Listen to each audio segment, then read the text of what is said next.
She was diagnosed with cancer this past fall and spent her final days blowing the whistle on a facility that she believed was failing our veterans. It was all about making sure veterans got the care they deserved, like every other patient she ever saw. Dr. Sarah Kemble loved taking care of others, which is why she was thrilled when she became the chief of medicine of the VA Central Western Massachusetts Medical Facility in Leeds in 2014.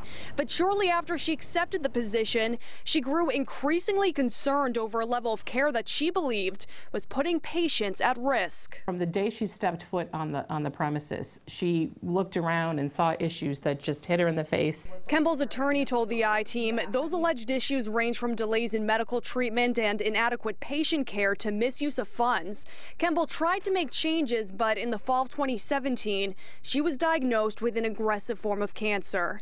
In the days leading up to her death, Kemble wrote a 23-page affidavit blowing the whistle on the VA hospital in Leeds. It's my final wish to complete this affidavit so that I can memorialize and testify to the above information so that I can attempt to change systemic and dangerous patient care, dangerous practices, and public safety issues. Just one of the things that she raised was that this facility, which is known as an urgent care facility, is supposed to be a 24/7 facility.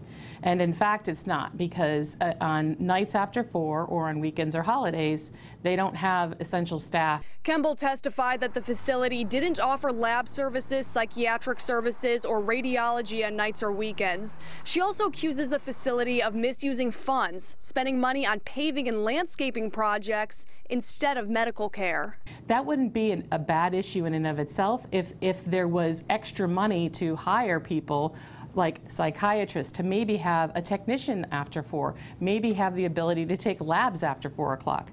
So she saw it as a gross misuse of funds. According to Kemble's testimony, she tried to bring her concerns to her bosses and the Regional Ethics Committee, but was retaliated against and demoted. After years of fighting an uphill battle, she made her final effort.